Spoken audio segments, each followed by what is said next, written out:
কি পড়েছিলাম, বিভিন্ন ঘনত্ব এগুলো দেখেছিলাম, সেখান থেকে দেখেছিলাম ভাসনের শর্ত, তারপর দেখেছিলাম যে যখন ভাসে তখন সেটা শূন্য মনে করে নিজেকে, এইগুলো দেখেছিলাম আগের দিন। শেষ করেছিলাম ঘনত্বে এসে, ঘনত্ব, আপেক্ষিক ঘনত্ব, এগুলোতে এসে। আজকে একটু আলাদা রকমের জিনিস পড়বো। আজকে দেখবো কি মেনলি পৃষ্ঠটান, বা এটাকে সারফেস টেনশনে বলে, সান্দ্রতা বা ভিসকোসিটি, আর দেখবো কি বার্নৌলিস প্রিন্সিপাল। এই তিনটা দেখবো, যদি সময় পাই দেন আমরা স্থিতিস্থাপকতা করবো, চ্যাপ্টার শেষ হয়ে যাবে মোটামুটি। এবারে এগুলো খুব সহজ সহজ জিনিস, এগুলোর উদাহরণগুলো সবাই তোরা জানিস, মেন জিনিসটা একটু জানতে হবে। আর বার্নৌলির নীতিটা আমরা একটু বেশি এ নিয়ে পড়বো, ঠিক আছে? পৃষ্ঠটান জিনিসটা কি, তোরা সবাই উদাহরণ দেখেছিস, যখন দেখবি দেখ বৃষ্টির ফোঁটা পড়ে, বা তোরা যখন জলের ড্রপলেট গুলো পড়ে, জলের যখন ফোঁটা ফোঁটা জল পড়ে, তখন দেখবি জলের ফোঁটাগুলো বা বৃষ্টির ফোঁটাগুলো দেখবি গোল টাইপের হয়ে পড়ে। এরকম নয় যে কি বলবো, মানে সোজা সোজা পড়ে, মানে স্কোয়ার টাইপের, বা ধর এরকম টাইপের হয় না, রেক্টাঙ্গুলার টাইপের বৃষ্টির ফোঁটা এরকম হয় না। সবসময় দেখবি গোল টাইপের হয় বৃষ্টির ফোঁটাগুলো। তো এগুলো হচ্ছে এফেক্ট, এগুলো হচ্ছে ফল। তার কারণটা হচ্ছে কি, তার কারণটা হচ্ছে পৃষ্ঠটান। পৃষ্ঠটান জিনিসটা কি না, কোনো তরল বা যে কোনো প্রবাহী বলতে পারিস, যে কোনো তরল বলতে পারিস, তাদের মুক্ত পৃষ্ঠে, মানে যেই পৃষ্ঠটা ফ্রি ফ্রি আছে, যেই পৃষ্ঠটা বা সারফেস বলতে পারিস, তাদের মধ্যে কি একটা টান কাজ করে। মুক্ত পৃষ্ঠে একটা টান কাজ করে, যেটাকে বলা হয় কি পৃষ্ঠটান। পৃষ্ঠ মানে হচ্ছে কি সারফেসে, মানে ওপরে, ওপরে একটা সবসময় টান কাজ করে, যেটাকে বলে পৃষ্ঠটান। আর এই পৃষ্ঠটানটা কি করে, পাতলা একটা পর্দার মতো আচরণ করে। অনেক সময় তোরা দেখে থাকবি, যখন দেখবি যে ছাতা যেগুলো হয়, ছাতা, ছাতা তো জানিস,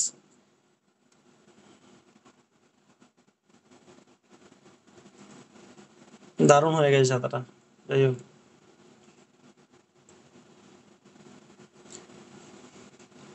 ছাতাতে দেখবি যদি একটু ছোট ফুটো থাকে, ফুটো দিয়ে দেখবি জল গলে না। জলটা কি করে, এই ফুটোতে পড়লে কি হয়, পাশ দিয়ে গড়িয়ে পড়ে। তার কারণ একই, পৃষ্ঠটান। জল, এবারে ধর জল যখন, একটা জলের যখন ফোঁটা থাকে, তার মধ্যে তো অনেক জলের কণা থাকে, মানে একটা আমি ধরছি এরকম টাইপের একটা জলের, জলের ফোঁটা, তার মধ্যে তো অনেক জলের ইয়ে থাকে না, মলিকিউল গুলো থাকে, H2H2H2H2। এবারে ধরলাম এরকম ভাবে আছে, অনেক আছে ভেতরে, এই পাশে অনেক, প্রচুর আছে, মানে আমি জাস্ট আঁকছি কিছু।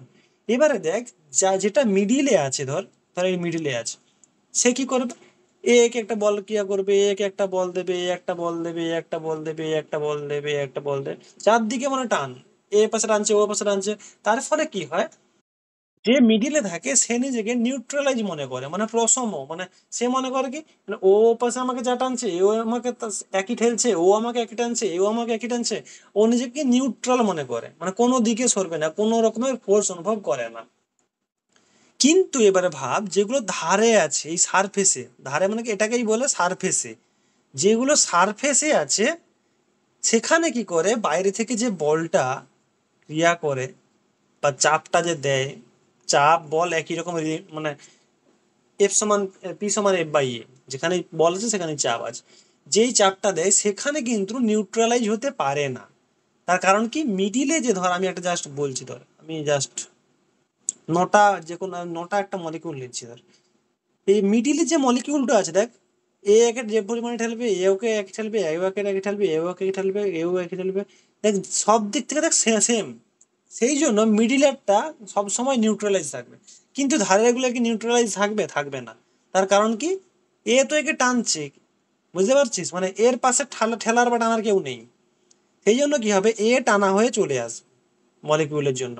সেই জন্য যে কোনো জলের, যে কোনো প্রবাহী বা যে কোনো তরল বা এগুলো হয়, তাদের কি করে, বাইরে থেকে একটা চাপ দেওয়ার জন্য কি করে, ওই জলটা বা ওই তরলটা সব সময় চায় কি, একটা ক্ষুদ্র ক্ষেত্রফল মানে ক্ষুদ্র ক্ষেত্রফল বা ক্ষুদ্র আয়তন ধারণ করতে। সেই জন্য আমরা জানি কি, স্কোয়ার বা আয়তক্ষেত্রের তুলনায় একটা সার্কেল বা একটা বৃত্ত বা একটা কি বলে এটাকে, একটা গোল যদি হয়, তার কি হচ্ছে, আয়তনটা কম হয়। সেই জন্য কি হয়, জলের যে কোনো তরল বা যে কোনো প্রবাহী কি করে, সব সময় সারফেস টেনশনের জন্য গোল আকার ধারণ করে। যেমন আমরা একটা উদাহরণ বললাম বৃষ্টির ফোঁটা, বা উদাহরণ বললাম যে যখন কি বলে, ছাতার উপরে যখন জল পড়ে তখন ওটা দিয়ে গলে যায় না, তার কারণ একই, সারফেস টেনশনের জন্য। সারফেস টেনশনের জন্য কি হবে, ওটা একটা তো মানে একটা পর্দার মতো আচরণ করে, যার ফলে কেউ গলে পড়ে না। এইগুলো হচ্ছে সারফেস টেনশনের উদাহরণ বা পৃষ্ঠ টানের উদাহরণ। বা আরো দেখতে পারিস, দেখবি এগুলো বললাম একটা উদাহরণ, 2 নম্বর উদাহরণ। আরো একটা উদাহরণ, এটা ঘরেও তোরা প্র্যাকটিস করতে পারিস, বা আমিও তোদের হয়তো কখনো ভিডিও করে পাঠাতে পারি হয়তো। সেটা হচ্ছে কি, একটা পাত্রে করে জল নিবি, জল নিয়ে একটা ব্লেডকে কি করবি এখানে রেখে দিবি, ধর জলের উপরটা একটা ব্লেডকে রেখে দিবি, ঠিক আছে? দেখবি ব্লেডটা ভেসে আছে, ব্লেডটা ডুববে না। তার কারণ একই, সারফেস টেনশন। এই যে ব্লেডটা যে তুই রাখলি এই জলটার উপরে, তাহলে কি করে, ব্লেডটা নিচের দিকে একটা বল ক্রিয়া করে। কিন্তু এই ব্লেডটা আর এই জলের যে সংস্পর্শ তলটা, মানে স্পর্শ তল যেখানে স্পর্শ করে আছে জলের সঙ্গে ব্লেডটা, সেখানে স্পর্শক বরাবর কি হচ্ছে, একটা কাজ করে, যার ফলে কি হয়, নিচের থেকে যে ঊর্ধ্বমুখী বলটা দেয়, তার জন্য ওর ওজনটা আর ঊর্ধ্বমুখী বলটা একই রকম হয়ে যায়, যার ফলে ব্লেডটা ভেসে থাকে। আমি পরে তোদের ভিডিও করে পাঠাতে পারি। এটাই গেল মেনলি তোদের পৃষ্ঠটান। পৃষ্ঠটান থেকে শুধু বলবে যে পৃষ্ঠটান কাকে বলে, আর তোদের হয়তো একটা উদাহরণ জাস্ট, যে জলের ফোঁটা গোলাকার ধারণ করে কেন, বা ছাতায় ফুটো থাকা সত্ত্বেও জল গলে পড়ে যায় না কেন, এরকম টাইপের একটা, মানে খুব কম চান্স আর কি পড়ার, এরকম টাইপের কোশ্চেন থাকতে পারে। আচ্ছা, দেন আসি সান্দ্রতায়। তা পৃষ্ঠটান দ্বারা বোঝা গেল কি, সোজা কথায় পৃষ্ঠটান মানে কি, সারফেস টেনশন, মানে পৃষ্ঠের যে টান, পেছনের যে টান, সারফেসে যে টান, ওপরের যে সারফেসটা যারা আছে তাদের যে টান, সেটাই পৃষ্ঠটান বা সারফেস টেনশন। এবারে আসবো কি, সান্দ্রতা বা ভিসকোসিটি। সান্দ্রতা জিনিসটা ইজি, খুব ইজি। কি জিনিস, ধর একটা নদী আছে, বা একটা, হ্যাঁ নদী, খাল, বিল, যেটা ইচ্ছে বলতে পারিস। তোরা এটা দেখে থাকবি নিশ্চয়ই, নদী দেখবি মিডিল বরাবর বা মিডিলের দিকে জলের বেগটা খুব বেশি থাকে, ধারের দিকে দেখবি জলের বেগটা আসা অনেক কম থাকে, দেখবি। মানে লক্ষ্য করেছিস কিনা জানি না, নদী, খাল, যে কোনো কিছু দেখতে পারিস, ছোট খাল, বড় নদী, ছোট নদী, দেখবি মিডিলের দিকে জলের স্রোতটা অনেক বেশি থাকে, মানে খুব স্পিডে যায় জলটা। আর যত ধারের দিকে আসতে থাকবি মিডিল থেকে, তত দেখবি জলের স্রোতটা আস্তে আস্তে কমতে থাকে। এটা একটা সান্দ্রতা জিনিসটা কি, সান্দ্রতা জিনিসটা হচ্ছে, যদি দুই বা ততোধিক, মানে দুইয়ের বেশিও হতে পারে, দুই বা ততোধিক যদি কোনো কি, দুই বা ততোধিক যদি কোনো বস্তু থাকে, মানে বিভিন্ন স্তর থাকে, যেটা বললাম আমি এইখানে উদাহরণটা দেখ, বিভিন্ন স্তর। আমি এই হলুদ গুলাকে একটা ধর স্তর দেখিয়েছি, ধর একটা আমি বলছি এই একটা স্তর, এই একটা অনেক স্তর আছে আমি জানি, আমি জাস্ট বোঝানোর জন্য আর কি। এই যে 3টা স্তর আমি ধর এঁকেছি, এই 3টা স্তরের বিভিন্ন জায়গায় বেগ বিভিন্ন, ধর এখানে আছে ভি, এখানে আছে V1, এখানে আছে V2। তাহলে কি হচ্ছে, 3টা আমি স্তর রেখেছি, 3টা স্তরে কি হচ্ছে, বেগ বিভিন্ন। এবারে কি করে, বেগ বিভিন্ন হওয়ার কারণে তাদের মধ্যে একটা আপেক্ষিক বেগ আছে। মানে ধর এখানে সৌম্য ছুটছে ধর একটা লাইনে, এখানে ধর অনিক ছুটছে একটা লাইনে, তো দুজনে বিভিন্ন ভেলোসিটিতে ছুটছে, ধর এ বেশি গতিবেগে ছুটছে, এ কম গতিবেগে ছুটছে। এবারে যখন এরা দৌড়াচ্ছে, এ বেশি গতিবেগ নিয়ে, এ কম গতিবেগ নিয়ে, তাহলে একে অপরকে কি দেখবে, এ দেখবে কি, এ একটু বেশি জোরে দৌড়াচ্ছে, এ একে দেখবে কি একটু কম জোরে দৌড়াচ্ছে। এবার যদি দুজনে সমান বেগে দৌড়ায়, দুজনে কি দেখবে, দুজনকে স্থির দেখবে, মনে হবে যেন, মানে স্থির দেখবে ইন দ্য সেন্স, আমি বলছি নিচুটা দেখলে মনে হবে দৌড়াচ্ছে। কিন্তু যদি ধর দুটো এটা সব থেকে ভালো বোঝা যায়, ধর দুজন দুটো ট্রেনে বসে আছে, অনিক আর সৌম্য দুজন দুটো ট্রেনে বসে আছে, দুটো ট্রেন কি হচ্ছে, সম গতিবেগে যাচ্ছে। এবার সৌম্য যদি অনিককে দেখে, তখন কি ওরা বুঝতে পারবে যে ট্রেনটা যাচ্ছে, তখন মনে হবে কি স্থির আছে, তাই না? এটাকেই বলে আপেক্ষিক বেগ। মানে একজনের সাপেক্ষে অন্যজনের বেগটাকেই বলে কি আপেক্ষিক বেগ। এবারে তাহলে কি বললাম আমি, দুজনে যদি সমান গতিবেগে থাকে তাহলে তারা স্থির দেখবে, মানে আপেক্ষিক গতিবেগ 0। আর যদি তাদের মধ্যে গতিবেগের কম বেশি থাকে, তাহলে কি হবে, তাদের মধ্যে একটা আপেক্ষিক বেগ থাকবে। সেরকমই জিনিস এখানে আমি বললাম কি, 3টা আমি স্তর আঁকলাম, যেই 3টা স্তরের বেগ বিভিন্ন, তাহলে কি হবে, তাদের মধ্যে একটা আপেক্ষিক গতিবেগ থাকবে, আপেক্ষিক একটা বেগ থাকবে। তো এরা কি করে, না এরা করে কি, এর বেগ তো কম, এ চাইবে এর বেগকে কম করতে, আর এর গতিবেগ বেশি, এ চাইবে কি এর গতিবেগকে বেশি করতে। তাহলে দুজন কি করছে, দুজনকে মানে একজন হচ্ছে বাড়ানোর চেষ্টা করছে তার গতিবেগকে, আর একজন কি করছে, তার গতিবেগকে কমানোর চেষ্টা করছে। এই যে জিনিসটা ঘটছে, এই জিনিসটাকে বলে সান্দ্রতা। তাহলে কি জিনিসটা কি হলো না, যদি কোনো প্রবাহমান তরলের পাশাপাশি স্তরের মধ্যে বেগের পার্থক্য থাকে, তাহলে কি হয়, যেই স্তরটা দ্রুততর সে চাইবে যেই মানে যারটা কম গতিবেগ তার বেগ বাড়াতে, আবার যার গতিবেগ কম সে চাইবে দ্রুততর স্তরের গতিবেগ কমাতে। বোঝা গেল? যার গতিবেগ বেশি সে চাইবে অন্যের গতিবেগটা বাড়াতে, যার গতিবেগ কম সে চাইবে যার বেশি তার কম করতে। বোঝা গেল? মানে এখানে যদি অনেক বেশি জোরে ছোটে আর সৌম্য কম জোরে ছোটে, অনেক চাইবে সৌম্যকে বেশি জোরে ছোটাতে, আর সৌম্য চাইবে অনেককে কম জোরে ছোটাতে। বোঝা গেল? দুজনেই দুজনকে নিজের মতো করতে চাইবে। বোঝা গেল কি যায়নি? দুজনেই নিজেকে মানে দুজনকে নিজের মতো করতে চাইবে। এই যে হ্যাঁ স্যার, ধর্মটা তাকে বুঝতে বলছে পেরেছি। সান্দ্রতা। আচ্ছা, তাহলে বললাম সান্দ্রতা কি। এবার এই সান্দ্রতা যেটা বললাম, দেখ এরা কি হবে, এই যে দুটো স্তর, এই একটা স্তর এঁকেছি, এই একটা স্তর এঁকেছি, যেটা বললাম যে এ চাইবে ওরটাকে কমাতে, এ চাইবে ওরটাকে বাড়াতে, এই তো ঘটে। তাহলে এটা কিসের উপর নির্ভরশীল হবে? এক নম্বর তো অবশ্যই আপেক্ষিক বেগের উপরে, কারণ আপেক্ষিক বেগটা যত বেশি থাকবে সে তত বেশি আটকাতে চাইবে। আর দু নম্বর কি, দু নম্বরটা হচ্ছে ক্ষেত্রফলের উপরে, মানে যতটা স্পর্শ করে আছে, মানে ভি টু কে আর ভি কে যতটা স্পর্শ করে আছে, সেই স্পর্শ তলের ক্ষেত্রফলের উপরে নির্ভর করে এই সান্দ্রতা। এই দুটো জিনিসের উপর মেনলি সান্দ্রতা ডিপেন্ড করছে। এবারে এই সান্দ্রতার দুটো জিনিস আছে, এখানে দুটো জিনিস পড়তে হবে। সেটা কি? এক নম্বর হচ্ছে ধারারেখ প্রবাহ বা শান্ত প্রবাহ, আর একটা হচ্ছে অশান্ত প্রবাহ। শান্ত আর অশান্ত, ইংরেজিতে বলে স্ট্রিমলাইন ফ্লো আর টার্বুলাইন ফ্লো। নাম শুনেই বুঝতে পারছিস কি বলতে চাইছি। ধারারেখা প্রবাহ মানে হচ্ছে কি, একই ধারায় বা একই রেখায় বয়ে যাবে, সেইটাকে বলা হচ্ছে ধারারেখা প্রবাহ। আর যখন তরল বা কোনো প্রবাহী একই মানে ও কি করে, ধর আমি বলছি, হলো না, একটা পাইপ আছে, ঠিক আছে, পাইপ দিয়ে জল জল যাচ্ছে, আমি এগুলো করছি জলের অণু জাস্ট, ঠিক আছে, ডট ডট ডট ডট করে দিচ্ছি।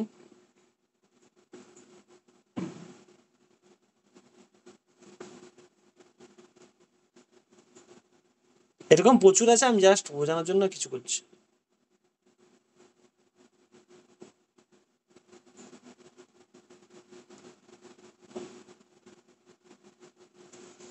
এটা কি বললাম, আমি একটা জলের ছবি আঁকলাম। কি হয় না, ধারারেখা প্রবাহতে কি হয় না, প্রতিটা বিন্দুতে তরলের যে কণার বেগ সময়ের সঙ্গে অপরিবর্তিত থাকে। আর সেটা কি করে, সামনের যে তরলটা থাকে বা সামনের যে কণাটা থাকে, সামনের যে মলিকুলটা থাকে, সেটাকে কি করে অনুসরণ করে, সেটাকে বলা হয় কি ধারারেখা প্রবাহ। দেখ এইখানে দেখ, দেখতে পাবি যে মানে লক্ষ্য কর ভালো করে দেখতে পাবি, দেখ আমি যে ছবিটা এঁকেছি, দেখ প্রতিটা কোণা একটা লাইনে ফ্লো হচ্ছে মনে হচ্ছে না, একটা ধারায় ফ্লো হচ্ছে, একটা লাইনে ফ্লো হচ্ছে। মানে এই তরলটা যদি অন্য কালি করি, মানে এই বিন্দুটা কখনো গিয়ে এইখানে ঢুকে পড়েনি, দেখ, বা এইটা গিয়ে এখানে চলে আসেনি, বা এটা গিয়ে এখানে চলে যায়নি, একটা ধারায় বয়ে যাচ্ছে। তার তরলগুলো একটা ধারায় বয়ে যাচ্ছে, প্রতিটা বিন্দুতে তার বেগ সমান। আর কি করে, প্রতিটা বিন্দু বা প্রতিটা জলকণা কি করে তার সামনের যে জলকণাটা আছে তার পথটাকে অনুসরণ করছে, এটাকে বলে কি ধারারেখ প্রবাহ। আর অশান্ত প্রবাহ হলে বুঝতেই পারছিস কি হবে, তখন একটা লাইনের যে জলকণা আছে সেটা কি করবে, অন্য জায়গায় ঢুকে যাবে, এদের বেগ বিভিন্ন হবে বিভিন্ন জায়গায়, এখানে কম ওখানে বেশি। অশান্ত মানে বুঝতে পারছি শান্ত নয়, এটাকে হচ্ছে অশান্ত প্রবাহ। আর একটা যেটা হয় সেটা হচ্ছে কি সন্ধি বেগ। সন্ধি বেগটা কি, সন্ধি বেগ হচ্ছে এমন একটা বেগ যেটা কি হচ্ছে ধারারেখ ও অশান্ত প্রবাহের মাঝখানে। মানে যেই বেগটার কম হলে ধারারেখ প্রবাহ হবে, আবার যেই বেগটার বেশি হলে অশান্ত প্রবাহ হবে, সেই বেগটাকে বলছে সন্ধি বেগ। তাহলে যেই বেগটার কম হলে ধারারেখা প্রবাহ হবে, মানে একটা ধারায় বয়ে যাবে, তার গতিবেগ সমান হবে, সামনের যে জলকণাটা যাচ্ছে তাকে অনুসরণ করবে। আবার যার থেকে বেশি হলে অশান্ত হয়ে যাবে, মানে ওই ধারারেখা প্রবাহ আর নেই। যখন যেখানে বেগ বিভিন্ন, এখানে জলকণা ওখানে গিয়ে ঢুকে পড়েছে, ওখানেটা এখানে চলে এসেছে, সেটাকে বলছে অশান্ত প্রবাহ। তো ওই মিডিলের যে বেগটা সেটাকে বলছে সন্ধি বেগ। কি করছি, আমি একটা বিকার বা একটা পাত্র, গ্লাস যা ইচ্ছা নিতে পারিস, সেখানে কি করছি, জল বা তেল কিছুটা নিয়েছিস। এবার এখানে কি করবি, একটা লোহার একটা বল ছেড়ে দিবি। লোহার যদি একটা বল ছেড়ে দিস কি হবে তাহলে, লোহার বলটা উপর থেকে নিচে যাবে। আর দেখে মনে হবে যেন তুই ছাড়লে সঙ্গে সঙ্গে নিচে নেমে গেল, এরকম টাইপের দেখে তোর মনে হবে। আর এবারে যদি এখানে জলের বদলে বা তেলের বদলে একটু ডেন্স মিডিয়াম দিস, মানে ধর আমি বলছি মোম বা এরকম টাইপের, মানে জেলি জেলি কিছু বা এরকম, মানে একটু ঘনত্বটা বেশি হবে, তখন দেখবি আরো সঙ্গে সঙ্গে নামতে পারছে না, দেখবি আস্তে আস্তে আস্তে আস্তে নামছে, তাই না? আস্তে আস্তে আস্তে আস্তে নামছে। এই যে জিনিসটা, তাহলে তুই কি করছিস, তুই একটা ডেন্স মিডিয়াম দিয়ে দিয়েছিস, মানে একটু জলের থেকে ঘন মিডিয়াম দিয়ে দিয়েছিস। তার জন্য কি হচ্ছে, ও ওই যে উপরে যে পাথরটা বা উপরে যে লোহার বলটা, সব থেকে ভালো হবে যদি লোহার বলটা একটু গরম করে দিস আর একটা মোমের ভিতর দিয়ে দিস, তখন দেখতে পাবি কি আস্তে আস্তে আস্তে আস্তে এটা গলে গলে পড়ছে।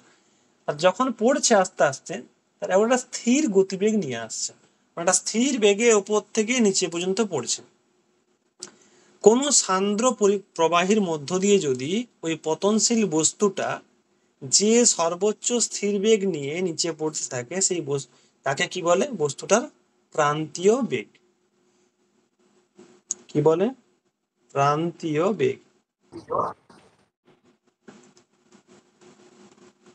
তাহলে কি হচ্ছে, কোনো সান্দ্র প্রবাহীর মধ্য দিয়ে একটা পতনশীল বস্তু সর্বোচ্চ যে স্থির বেগ নিয়ে পড়তে থাকে তাকে বলছে ওই বস্তুটার ক্রান্তীয় বেগ। তুই জলে হয়তো বুঝতে পারবি না, অন্য যে কোনো একটু ডেন্স মিডিয়াম নিবি, বুঝতে পারবি যে জল, মানে ওই এটা আস্তে আস্তে আস্তে আস্তে পড়ছে, এরকম ভাবে বুঝতে পারবি কষ্ট পুরো। হ্যাঁ এটা স্যার। কিন্তু, হ্যাঁ তোরা দেখেছিস কিনা আমি জানি না খুব একটা। বার্নৌলি কি বলেছে না, বিজ্ঞানী বার্নৌলি বলেছে কোনো আদর্শ তরলের যদি ধারারেখা প্রবাহ হয়, ধারারেখা কি শান্ত প্রবাহ, সন্ধিবেগের থেকে কম যদি ভেলোসিটি থাকে হয় জেনারেলি, তাহলে কোনো আদর্শ তরলে যদি ধারারেখা প্রবাহ হয়, তবে তার প্রতি ছেদের একক আয়তনে কি হয়, তিনটে শক্তি থাকে মেনলি, চাপ শক্তি, গতিশক্তি আর স্মৃতিশক্তি। এই তিনটা শক্তির যোগফল কি হচ্ছে সবসময় ধ্রুবক। আমি একবারে প্রথমের ছবি এঁকেছিলাম, এই ছবিটা আমি আবার আঁকছি। একটা যখন আমি একটা কোনো একটা নিয়েছি, যার প্রথম তলে আমি ধরছি চাপ P1, আর ভেলোসিটি ধরে নেই V1, এখানে ধরে নেই V2 আর V2। তাহলে বার্নৌলি কি বলেছে, চাপ শক্তি, আচ্ছা আমি প্রথমে এমপি ধরি, MP/ρ চাপ শক্তি প্লাস স্থিতিশক্তি কি হয় mgh, গতিশক্তি কি হয় ½ mv²। তাহলে বার্নৌলির নীতি কি বলছে, এটা এই তিনটে শক্তির যোগফল কি হচ্ছে সবসময় কি হবে, ধ্রুবক।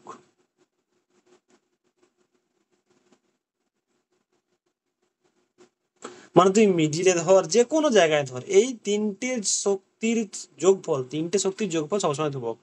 এটা হচ্ছে চাপ শক্তি, এটা কিন্তু খুব পড়ে, এটা বা এখানে অনেকগুলো উদাহরণ আছে সেটাও। এটা হচ্ছে স্মৃতিশক্তি, এটা হচ্ছে গতিশক্তি।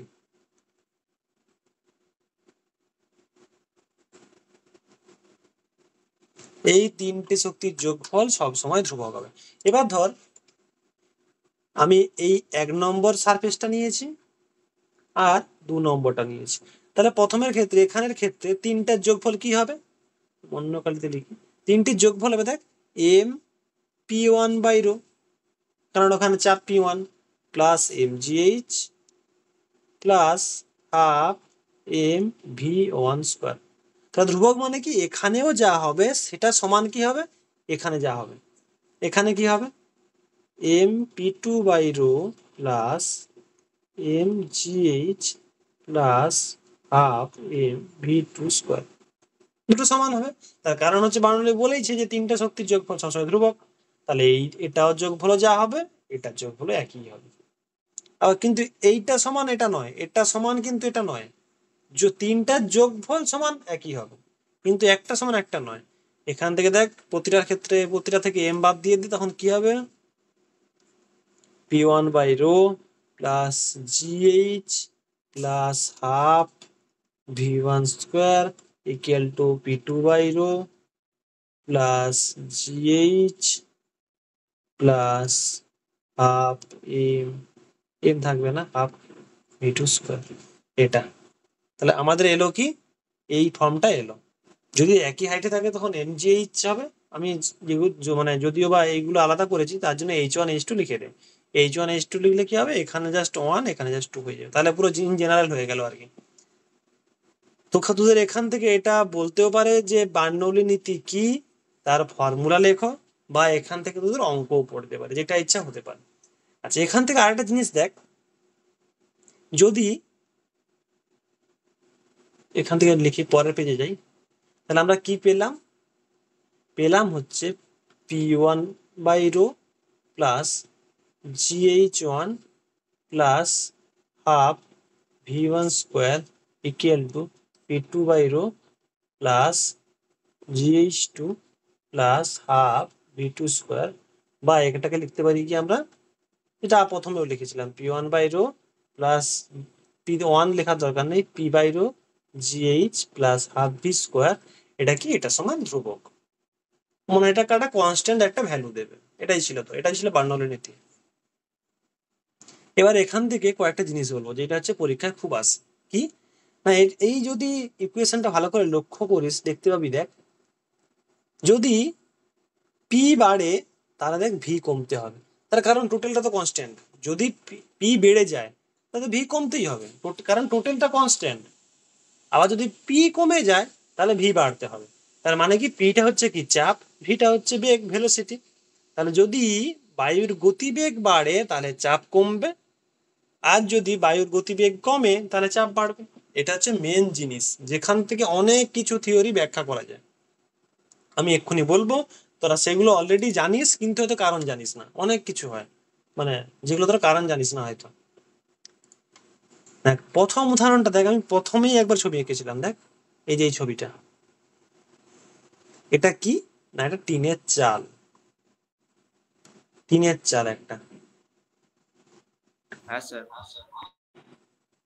টিনের চাল, টিনের চাল এরকম ঢেউ খেলানো হয়। এবারে যখন ধর ঝড় দিচ্ছে বা বাতাস দিচ্ছে তখন কি হয়, ভেতরটা তো তোর মাজা থাকে, মানে ভেতরটা তো তোর ঘর থাকে, তাই না? আর ওপরটা কি থাকে, ওপরটা খালি থাকে, মানে ফাঁকা থাকে। তা যখন ঝড় হয় ওপরটা দিয়ে কি হয়, বাতাসটা বয়ে যায় খুব ভেলোসিটিতে, মানে খুব গতিবেগে বয়ে যায়। আর যখন খুব গতিবেগে বাতাস বইতে থাকে তখন এই জায়গাটায় কি হয়, চাপ কি হবে, কম হবে না বেশি হবে? গতিবেগ বেশি হলে চাপ কম। তাহলে এই জায়গাটায় কি হয়, এই যে নিচের জায়গাটায় কি হয়, চাপটা অনেক কমে যায়। কিন্তু নিচে কি হয়, নিচে চাপ বেশি থাকে, কারণ নিচে তো গতিবেগ নেই, নিচে ঘর, গতিবেগ নেই, চাপ বেশি। তাহলে ওপরে চাপ কম, নিচে চাপ বেশি। তাহলে কি হবে, নিচে থেকে একটা চাপ ক্রিয়া করে, কারণ কি সবসময় চাইবে কি বেশি যেখানে থাকে সেখান থেকে কমের দিকে যেতে, এটাই তো নিয়ম। সেই জন্য কি হয়, ঘরের যে ছাউনি থাকে বা টিনের চাল থাকে সেটা উপড়ে বেরিয়ে যায়। বোঝা গেল কেন হয় টিনের চাল ঝড়ের সময় উড়ে যায় বা ভেঙে যায়, যাই হোক, তার কারণ হলো কি বায়ুর চাপ। ওপরে গতিবেগ বেশি, চাপ কম, নিচে গতিবেগ কম, চাপ বেশি। তাই চাপের পার্থক্য থাকার কারণে বাতাস কি করে বা বায়ু কি করে, বেশি যেখানে চাপ আছে সেখান থেকে কম চাপ বা নিম্ন চাপের দিকে বাতাস ছুটে যায়, যার ফলে টিনের চাল বা ছাউনি যাই হোক উড়ে যায়। 1 নম্বর হলো। আচ্ছা, বোঝা গেল? হ্যাঁ স্যার। আচ্ছা, আর একটা যেটা তোর আশা করি বইয়ে নেই, তোরা নিজেরা করতে পারিস, কি খুব ইজি, খুব ইজি একটা, বইয়ে নেই আশা করি, এক্ষুনি আমার মনে হলো সেই জন্য তোদের বলছি। তোরা একটা বোতল নিবি প্লাস্টিকের, সবাই যেগুলো জলের খাস, 10 টাকা, 15 টাকা, 5 টাকা, যা ইচ্ছা যেগুলো খাস, জলের একটা বোতল নিবি। আর কি করবি, সিপি ওই যে বোতলের ক্যাপটা থাকে, সিপিটা থাকে, একটু ছোট করে মানে ফুটো করবি একটা আর কি। সে হতে পারে কি দিয়ে, পেরে কিছু দিয়ে একটা ফুটো করে দিলি। ফুটো করে ওর মধ্যে কি করবি, একটা পাইপ ঢুকিয়ে দিবি, ঠিক আছে। আর ভেতরে তো জল আছেই, বুঝতেই পারছিস, জল বা কিছু ঢুকিয়ে দে, তরল কোনো একটা পাইপ ঢুকিয়ে দে, ঠিক আছে। তাহলে ওপরে কি হলো, পাইপের মুখটা ফাঁকা, নিচে কিছু একটা আছে, মানে কোনো একটা জল, মানে জলই ধর, জলই তো ইজি, জলটা ধর নিচে জল আছে, আর এখানে সিপি আটকানো আছে, ঠিক আছে। তুই কি করবি, মুখ দিয়ে এখানে ফু দে ওপরটায়, ওপরটা জাস্ট ফু দে। তাহলে ওপরে যদি তুই ফু দিস তখন কি হবে, এখানের যে বাতাসগুলো সরে যেতে থাকবে, তাই না, মানে এখানে বাতাসগুলো সরে যাবে। বা আরেকটা জিনিস বলতে পারিস, যখন তুই ফু দিচ্ছিস তখন কি হচ্ছে, এখানের বাতাসগুলো তুই একটা বেগ তৈরি করছিস, তাই না, মানে বাতাসগুলো একটা ভেলোসিটিতে যাচ্ছে। আর যখনই এখানে ভেলোসিটিটা বেড়ে যাবে তার মানে কি, চাপ কম, তাই না। এক্ষুনি বলালাম, যদি ভেলোসিটি বেশি থাকে চাপ কম থাকে, মানে চাপ কম হবে, নিম্নচাপ হবে। তাহলে তুই যখনই এখানে ফু দিচ্ছিস তখন তখন কি হচ্ছে, এখানের বাতাসগুলো সরে যাচ্ছে, যার ফলে কি হচ্ছে, নিম্নচাপের সৃষ্টি হচ্ছে, বোঝা গেল, নিম্নচাপের সৃষ্টি হচ্ছে। আর তখন কি হবে, ভেতরে জল আছে, সেই জলটা কি করবে, উপর দিকে যেতে থাকবে। কারণ কি, নিচে বেশি চাপ আছে, উপরে কম চাপ আছে। তো সেই জন্য কি হবে, বেশি চাপ থেকে বায়ু কি হবে, কম চাপের দিকে যেতে থাকবে, জলের স্তরটা আস্তে আস্তে দিকে উপরের দিকে যেতে থাকবে। ফলে তোরা যে কেউ প্র্যাকটিস মানে দেখতে পারিস এরা কাজ করছে কিনা। আমি অলরেডি দেখেছিলাম ছোটবেলায়, তোরা নিজেরা করতে পারিস এটা, ঠিক আছে। আচ্ছা, আর একটা উদাহরণ হচ্ছে কি, এটাও খুব খুব মানে পপুলার এক্সাম্পল, বা তোরা সবাই জানিস হয়তো, যখন দেখবি ট্রেন যায়, ঠিক আছে, তখন বলে না যে একটা নির্দিষ্ট দূরত্ব থেকে দাঁড়াতে, প্ল্যাটফর্ম থেকে। তার কারণটা কি, তার কারণ হচ্ছে যখন একটা ট্রেন খুব স্পিডে যায়, যখন দেখবি বেশিরভাগ আবার থ্রু ট্রেনগুলো যখন যায়, সেগুলো তো মানে স্পিডে যায়, সব জায়গায় দাঁড়ায় না। তো যখন অনেক স্পিডে যায়, তখন স্পিডে যাওয়ার কারণে, অনেক গতিবেগে হাওয়া যাওয়ার কারণে সেখানে কি হয়, চাপটা অনেক কমে যায়। কারণ একটাই, ওই যে বার্নৌলির নীতি, যদি চাপ বেশি, সরি, যদি গতিবেগ বেশি হয় চাপ কম হবে, যদি গতিবেগ কম হয় চাপ বেশি হবে। আর যখন একটা ট্রেন স্পিডে যায় তখন কি হবে, ওখানে নিম্ন চাপ হবে বা চাপ কমে যাবে। তার ফলে তুই যদি তার সামনে দাঁড়াস বা কাছাকাছি দাঁড়াস, তোকে কি হবে, সঙ্গে সঙ্গে টেনে নেবে ট্রেনের দিকটায়। তার ফলে দুর্ঘটনা ঘটতে পারে। সেই জন্য বলে যে নিরাপদ দূরত্বে দাঁড়াতে, বা কিছুটা মানে সেফ ডিস্টেন্সে যেতে আর কি। তার কারণ হচ্ছে এটাই। নেক্সট একটা আছে, এটা কি, স্থিতিস্থাপকতা। স্থিতিস্থাপকতা, বা এটাকে ইংরেজিতে বলে ইলাস্টিসিটি। এইটা তোরা অনেকেই জানিস, যেগুলো প্রায় পড়িয়েছি সবগুলোই প্রায় জানিস, কিন্তু হয়তো মানে জাস্ট ফিজিক্সটা জানতিস না, বাট এক্সাম্পল গুলো সব জানতিস হয়তো। স্থিতিস্থাপকটাও একই রকম মানে জানিস, সেটা কি না, যে ধর্মের জন্য কোনো বস্তুতে যদি একটা কোনো ফোর্স দিস, বা সেটাকে যদি টানা হিজড়া করে তাকে মানে চেঞ্জ করার চেষ্টা করিস। ধর কোনো একটা রাবার আছে, রাবার করিস না, রাবারকে টানিস, বা একটা স্প্রিং আছে, ধর একটা স্প্রিং, তাহলে তোরা কি করিস, স্প্রিংটাকে টানিস। কিন্তু মানে টানছিস মানে কি, তাকে চেঞ্জ করার চেষ্টা করছিস, মানে তার আকার বা তার শেপ বা তার আয়তন, ক্ষেত্রফল, এগুলো চেঞ্জ, মানে তুই চেঞ্জ করার চেষ্টা করছিস। আর যে ধর্মের ফলে ওই চেঞ্জটাকে বা ওই পরিবর্তনটাকে বাধা দেওয়ার চেষ্টা করে, আর কি করে, তুই যখন বাহ্যিক বলটা সরিয়ে নিচ্ছিস, মানে তুই যখন টানা হিজড়াটা সরিয়ে নিচ্ছিস, তখন কি করে না, পূর্বের আকৃতি ফিরে পায়। তাকে বলে কি, ওই উপাদানের স্থিতিস্থাপকতা। যেমন একটা উদাহরণ বলি, যেমন ধর একটা স্প্রিংই বল, একটা স্প্রিং এ কি করছিস, তুই একটা বল, ছোট বল লাগিয়ে দিচ্ছিস ধর। আচ্ছা, আমি এখানে এঁকে দেখাই তাহলে বোঝা যাবে। একটা স্প্রিং কোথাও একটা আটকানো আছে, এখানে কি হচ্ছে, একটা বল, ছোট একটা বল লাগিয়ে কি করছিস, টেনে দিয়েছিস, টেনে ছেড়ে দিয়েছিস। তাহলে কি হবে, এটা বুঝতেই পারছিস, এটা সেই নাচবে এরকম, মানে উপর দিকে নিচের দিকে এরকম নামবে, উঠবে নামবে, উঠবে নামবে, উঠবে নামবে। তাহলে কি হবে, কিছুক্ষণ পরে আবার ও কি হবে, যখন তুই ফোর্সটা হয়ে যাবে, তখন কি হবে, ও আগের অবস্থায় ফিরে চলে আসবে। বা ওই স্প্রিংটাকে যদি তুই একবার টানিস, তখন কি হলো, বড় হয়ে গেল, তুই আবার ছেড়ে দে, আবার আগের অবস্থায় চলে গেল। তাহলে এই যে ধর্মটার জন্য ও তোর পরিবর্তনের চেষ্টাটাকে বাধা দিচ্ছে, আবার তুই যখন সরিয়ে নিচ্ছিস, ও আগের অবস্থায় চলে যাচ্ছে, সেই ধর্মটাকে ওই উপাদানের স্থিতিস্থাপকতা বলে। এবারে বিভিন্ন উপাদানের স্থিতিস্থাপকতা বিভিন্ন। রাবারের যা স্থিতিস্থাপকতা নিশ্চয়ই স্টিলের তা নয়, স্টিলের অনেক বেশি। এইগুলো, এই যে মানে এই যে তো ধর্মটা, এবারে ধর তুই এমন টানলি সে আর আগের অবস্থায় এলো না, এরকমও তো হতে পারে।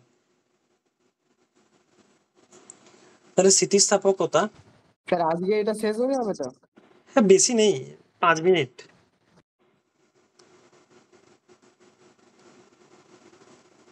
হ্যাঁ স্যার আজকে এটা ছেড়ে দিন। এখানে একটা ফেমাস যেটা সূত্র আছে সেটা কি, হুকের সূত্র। তাহলে হুক কি বলেছিল, হুক বলেছিল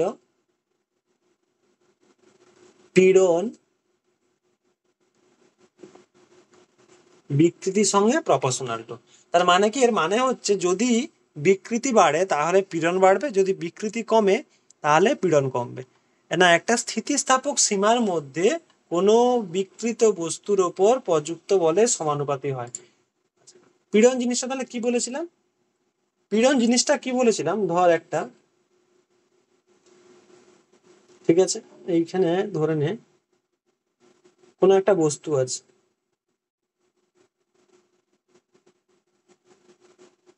প্রথমে ধর এর দৈর্ঘ্য ছিল এল, ঠিক আছে। এবারে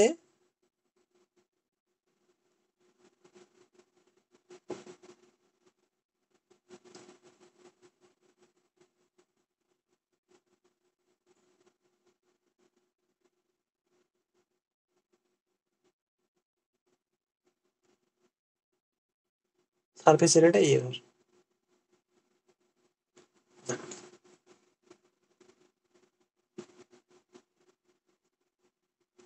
টোটাল জিনিসটা কি হলো, না একটা যে কোনো একটা কোনো কিছু স্প্রিং ধর, একটা দড়ি খুব একটা প্রসারণ হয় না, স্প্রিংই ধর, বা যে কোনো একটা বস্তু স্প্রিংই ধর, অসুবিধা নেই। একটা স্প্রিং আছে, স্প্রিং এ টোটাল লেন্থটা হচ্ছে এল, ঠিক আছে। এবারে যখন আমি এখানে একটা বস্তু চাপিয়ে দিয়েছি তখন কি হচ্ছে, স্প্রিংটা স্মল এল পরিমাণ বেড়ে গেছে, ঠিক আছে। তাহলে এই যে বস্তুটা যে দিয়েছি তার একটা অবশ্যই একটা ওয়েট থাকবে, যেটা বল বলছি ফোর্স, যেটা বলছি ডব্লু, আর তার ক্ষেত্রফলটা হচ্ছে যে এরিয়াটা সেটা হচ্ছে এ। পীড়ন কি বলেছিলাম, না যদি আমরা কোনো বস্তুর বিকৃতি করতে চাই, মানে ওই বস্তুটাকে ওই ওর অবস্থাটাকে, মানে ধর একটা স্প্রিংকে আমি টানছি, তার মানে কি করছি, আমি স্প্রিংটাকে বিকৃত করার চেষ্টা করছি, মানে ওর আকার বা আয়তন সেইটা থেকে আমরা ওকে চেঞ্জ করার চেষ্টা করছি। আর পীড়নটা কি, না ওই চেঞ্জের বিরুদ্ধে যে পরিমাণ বল ক্রিয়া করে, মানে একটা প্রতিক্রিয়া বল ক্রিয়া করে, সেটাই হচ্ছে পীড়ন। তাহলে পীড়ন, তাহলে মেন জিনিসটা কি, পীড়ন যেটা বললাম সেটা কি,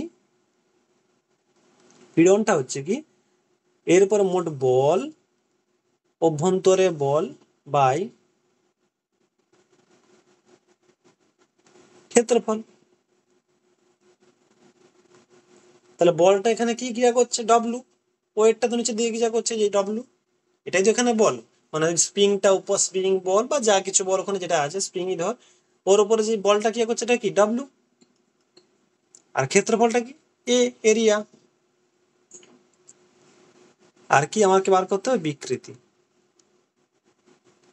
বিকৃতি জিনিসটা কি, বিকৃতি জিনিসটা হচ্ছে ওই একই জিনিস, স্প্রিংটা আছে, এবারে স্প্রিং এর উপরে কি হচ্ছে, তুই ওই যখনই বলটা, মানে ওই যে কোনো বস্তু বা একটা অবজেক্ট যখন চাপিয়ে দিচ্ছিস, একটা ওয়েট চাপিয়ে দিচ্ছিস, তখন কি হচ্ছে, না ওই ওই বস্তুটার জন্য ওই স্প্রিংটা যে নিয়েছিস ওর দৈর্ঘ্য, মানে একটা স্প্রিং যখন নিয়েছিস মেনলি তোর ওটা দৈর্ঘ্য বরাবরই সরবে, প্রস্থ বরাবর বাঁকবে না, ওটা দৈর্ঘ্য বরাবরই মেনলি সরবে, অনুদৈর্ঘ্য যেটা বলতে পারিস, দৈর্ঘ্য বরাবর। তা দৈর্ঘ্য বরাবর কি হচ্ছে, ওর একটা পরিবর্তন তুই লক্ষ্য করবি, যেটা হচ্ছে কি স্মল এল, এখানে কি স্মল এল। তাহলে চেঞ্জ হয়েছে কত, স্মল এল, আগে ছিল কত, ক্যাপিটাল এল। বোঝা গেল, এটা হচ্ছে চেঞ্জ, যেই পরিমাণটা চেঞ্জ হয়েছে বস্তুটা দেওয়ার জন্য, আর এটা কি, এটা ছিল আগের যেটা। তাহলে এখান থেকে একটা জিনিস যেটা বেরায় সেটা হচ্ছে কি ইয়ং গুণাঙ্ক। ইয়ং গুণাঙ্ক যেটাকে ওয়াই দিয়ে লেখে বা ইয়ং মডিউলাসও বলে, সেটা সমান কি, সেটা সমান হচ্ছে অনুদৈর্ঘ্য পীড়ন বাই অনুদৈর্ঘ্য বিকৃতি। অনুদৈর্ঘ্য মানেটা কি, অনুদৈর্ঘ্য মানে হচ্ছে কি দৈর্ঘ্য বরাবর, অনুদৈর্ঘ্য মানে হচ্ছে দৈর্ঘ্য বরাবর। তাহলে আমরা অনুদৈর্ঘ্য পীড়ন বার করেছি, এটা হচ্ছে দৈর্ঘ্য বরাবর। অনুদৈর্ঘ্য পীড়ন কত না W/A ছিল। আর অনুদৈর্ঘ্য বিকৃতি কি? চেঞ্জ ইন তোর দৈর্ঘ্য, যেটা দৈর্ঘ্যের যে পরিবর্তন বাই আসল দৈর্ঘ্য, সেটা হচ্ছে কি L/L। আরে করে দে, W/L আছে, এখানে A আছে, ইন্টু L। এইটাই হচ্ছে কি ইয়ং মডিউলাস বা ইয়ং গুণাঙ্ক। দেখ ইয়ং গুণাঙ্ক কি? ইয়ং গুণাঙ্ক হচ্ছে অনুদৈর্ঘ্য পীড়ন বাই অনুদৈর্ঘ্য বিকৃতি, এটাকে বলা হচ্ছে ইয়ং গুণাঙ্ক। ইয়ং গুণাঙ্কের যদি সংজ্ঞা বলতে হয়, সেটা হচ্ছে অনুদৈর্ঘ্য পীড়ন ও অনুদৈর্ঘ্য বিকৃতি এর অনুপাতকে বলা হয় ইয়ং গুণাঙ্ক। এবার আমরা এটা বের করব কিভাবে, সেটা বের করছি আমরা কি, প্রথমে বের করছি অনুদৈর্ঘ্য পীড়ন। অনুদৈর্ঘ্য মানে হচ্ছে কি না দৈর্ঘ্য বরাবর চেঞ্জ। অনুদৈর্ঘ্য মানে হচ্ছে দৈর্ঘ্য বরাবর, এটা হচ্ছে মেন জিনিস। যদি আয়তন পীড়ন হতো, আয়তন বিকৃতি হতো, সেটা কি আয়তন বরাবর চেঞ্জ, বোঝা গেল? অনুদৈর্ঘ্য মানে হচ্ছে দৈর্ঘ্য বরাবর চেঞ্জ, আয়তন হলে সেটা আয়তন বরাবর চেঞ্জ, আবার একটা কৃন্তন আছে যেটা বলবো সেটা স্পর্শক বরাবর চেঞ্জ। মানে 3 রকমের চেঞ্জ আর কি, বোঝা গেল? মানে এই চেঞ্জটা দেখ দৈর্ঘ্য বরাবর হয়েছে, তাই আমি চেঞ্জ করেছি কোথায়, দৈর্ঘ্য বরাবর, দেখ, তাই না? এইটা তো দৈর্ঘ্য ছিল, মানে এই যে এইখানে দেখ, এইটা তো দৈর্ঘ্য ছিল। যখন আমি এই মাছটাকে ঝুলিয়েছি, একটা অবজেক্টকে ঝুলিয়েছি, কাউকে একটা ঝুলিয়েছি, বা দেখবি যখন সব থেকে ভালো দেখতে যখন দেখবি সেই লোহা ভাঙা, টিন ভাঙা, বই খাতা সব আনতে আসে, সেই থাকে না স্প্রিং তুলা যন্ত্র থাকে, সেখানে যা বইয়ের ওই বইটা বা হ্যাঁ যা স্যার। ঝুলিয়ে দিল, সঙ্গে সঙ্গে নেমে গেল, ওটা একই জিনিস, একই দৈর্ঘ্য চেঞ্জ হয়ে গেল। সেইটাই তো আমি সেইটাই করেছি, জাস্ট স্প্রিংটা নিচে নেমে গেল। সেটাই হচ্ছে চেঞ্জ কতটা হয়েছে, সেটা হচ্ছে স্মল এল, চেঞ্জ কতটা হয়েছে। তাহলে পীড়ন কি? পীড়ন হচ্ছে অভ্যন্তর সৃষ্ট বল বাই ক্ষেত্রফল। বলটা আমরা এখানে লিখেই দিয়েছি W, ক্ষেত্রফল লিখে দিয়েছি A। আর অনুদৈর্ঘ্য বিকৃতি মানে হচ্ছে দৈর্ঘ্য বরাবর চেঞ্জ কিরকম, দৈর্ঘ্য বরাবর চেঞ্জ কিরকম বাই আসল চেঞ্জ কিরকম, এটা হচ্ছে বিকৃতি। মানে চেঞ্জ কত হলো বাই আসল কত ছিল, এটা হচ্ছে অনুদৈর্ঘ্য বিকৃতি। আর পীড়ন মনে হচ্ছে বল বাই ক্ষেত্রফল, সেটা কথা চাপ যেটা বলে পীড়ন। অনেক সময় বলে না, দেখ পীড়নের ইংরেজি নামটা শুনলে বুঝতে পারবি, পীড়নের ইংরেজি নাম হচ্ছে স্ট্রেস। স্ট্রেস মানে কি? চাপ, বলে না বেশি স্ট্রেস নিস না, বেশি চাপ নিস না, বলে না সবাইকে, চাপ, বেশি চাপ নিস না, সেই রকম জিনিস আর কি। আর বিকৃতি মানে হচ্ছে পরে কি চেঞ্জ হলো, আগে টোটাল কতটা ছিল। এবার কি, এবার আমরা আসবো ইয়ং গুণাঙ্ক। ইয়ং গুণাঙ্ক কাকে বলে? অনুদৈর্ঘ্য পীড়ন বাই অনুদৈর্ঘ্য বিকৃতি। অনুদৈর্ঘ্য পীড়ন আমরা বার করলাম একটু আগে W/A, অনুদৈর্ঘ্য বিকৃতিও বার করলাম small L by capital L. Just ভাগ আছে, গুণ করে দিয়েছি, মানে এটা ভাগ আকারে আছে, আমরা উপরে নিয়ে গেছি গুণ করে, এটা ভাগ আছে, আমরা এই ভাগ করে দিয়েছি। এটা এসেছে আমাদের ইয়ং গুণাঙ্ক বা ইয়ং মডুলাস। আর একটা জিনিস বল, স্থিতিস্থাপক কোনটা বেশি, সেটা জানতে হলে আমাদের কি কি করতে হবে? এতক্ষণ ধরে আমরা তো বললাম স্যার স্থিতিস্থাপক। ভোট দিন। স্থিতিস্থাপক মানে কি? স্থিতিস্থাপক, প্রথমে স্থিতিস্থাপক জিনিসটা কি বললাম, যে আমরা যদি কোনো একটা বস্তুর উপরে কোনো বল প্রয়োগ করি, তাহলে স্থিতিস্থাপক যে যত বেশি হবে সে কি হবে, ওর আকৃতি বা আকার পরিবর্তনকে বাধা দেবে, তাই তো? মানে যে যত বেশি স্থিতিস্থাপক সে তত বেশি বাধা দেবে, এটাই তো স্থিতিস্থাপক। এটাই তো বলেছিলাম, যে একটা স্প্রিংকে হ্যাঁ স্যার। টানছিস, একটা স্প্রিংকে টানছিস, ছেড়ে দিলে আবার কি হবে, স্প্রিংটা আগের অবস্থায় চলে আসবে, মানে স্প্রিংটা ইলাস্টিক, ইলাস্টিসিটি আছে। এবার যদি তুই খুব বেশি জোরে টেনে দিস, তখন কি হবে, স্প্রিংটা নষ্ট হয়ে যাবে, ও মানে আগের অবস্থায় যাবে না আর। তোরা ছোটবেলা নিশ্চয়ই করেছিস।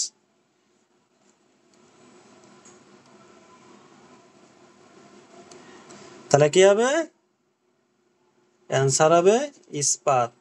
তার কারণ কি না, রাবার আর ইস্পাত যদি দুটো জিনিসই নিস, তাহলে ছোট পরিমাণ বিকৃতি ঘটাতে, মানে ছোট পরিমাণ চেঞ্জ করতে, একটু পরিমাণ চেঞ্জ করতে, রাবারের থেকে ইস্পাতে তোকে অনেক বেশি বল প্রয়োগ করতে হবে, বোঝা গেল? আর যেহেতু ইস্পাতে বেশি বল প্রয়োগ করতে হবে বিকৃতি করতে গেলে, তাহলে ও বেশি স্থিতিস্থাপক। মানে ওকে বিকৃত করতে গেলে রাবারের থেকে তোকে বেশি পরিমাণ বল দিতে হবে। তাই কি হচ্ছে, রাবারের থেকে ইস্পাত বেশি স্থিতিস্থাপক। বোঝা গেল কি যায়নি? হ্যাঁ স্যার। দাঁড়ানো উচিত নয় কেন?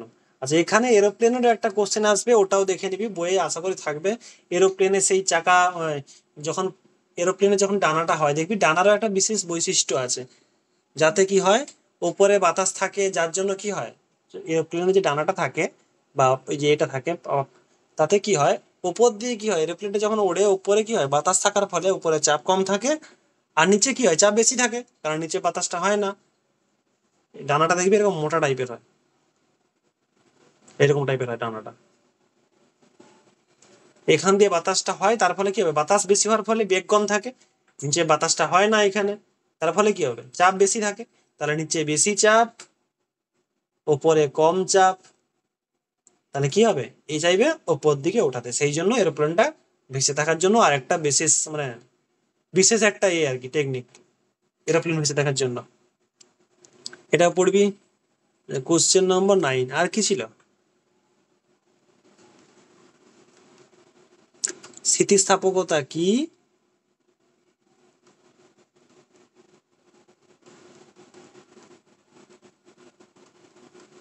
ইয়ং গুণাঙ্ক কাকে বলে? চ্যাপ্টার শেষ। ইয়ং গুণাঙ্ক কাকে বলে, এককটাও করে রাখবি, একক, মাত্রা, একক। চ্যাপ্টার সোজা শেষ, বোঝা গেল। দেখা হবে নেক্সট চ্যাপ্টারে। এই যে কোশ্চেনগুলো, এই কোশ্চেনগুলো থেকে কিন্তু কোশ্চেন তোরা পাবি 100%। ইউনিট টেস্টেও পাবি, ফাইনাল পরীক্ষাতেও পাবি, যেইখানেই যা এখান থেকে কোশ্চেন। বার্নৌলির নীতি তো ভালো করে পড়ে রাখবি, বা তার যে এক্সাম্পল গুলো ওগুলো ভালো করে পড়ে রাখবি, ধারারেখা অশান্ত প্রবাহ এগুলো পড়ে রাখিস ভালো করে, পড়ার সম্ভাবনা খুব। আর প্রথমের যে কোশ্চেনটা, ওই কোশ্চেন কিন্তু খুবই আসে এরকম টাইপের কোশ্চেন, রবার ও ইস্পাতের মধ্যে কোনটি বেশি স্থিতিস্থাপক কেন? মনে রাখবি, যাকে চেঞ্জ করতে বা পরিবর্তন করতে বেশি বল প্রয়োগ করতে হবে সে তত বেশি স্থিতিস্থাপক, কারণ হচ্ছে তা সে তত বেশি প্রতিক্রিয়া বল প্রয়োগ করছে ওই বাধাটার বিরুদ্ধে। রবার ইজিলি হয়ে যায়, ইস্পাতকে চেঞ্জ করতে প্রচুর পরিমাণে বল লাগে, সেই জন্য ইস্পাত রবারের থেকে বেশি স্থিতিস্থাপক। এটা কিন্তু প্রায় অনেকেই ভুল করে। আপাতত চ্যাপ্টার শেষ, তোরা ট্রাই কর, পুরো চ্যাপ্টার নিজেরা পড়, দেন কোনো একটা টাইম পরীক্ষা নেওয়া যাবে। আপাতত এখানে থাক এতটা পর্যন্ত, ঠিক আছে।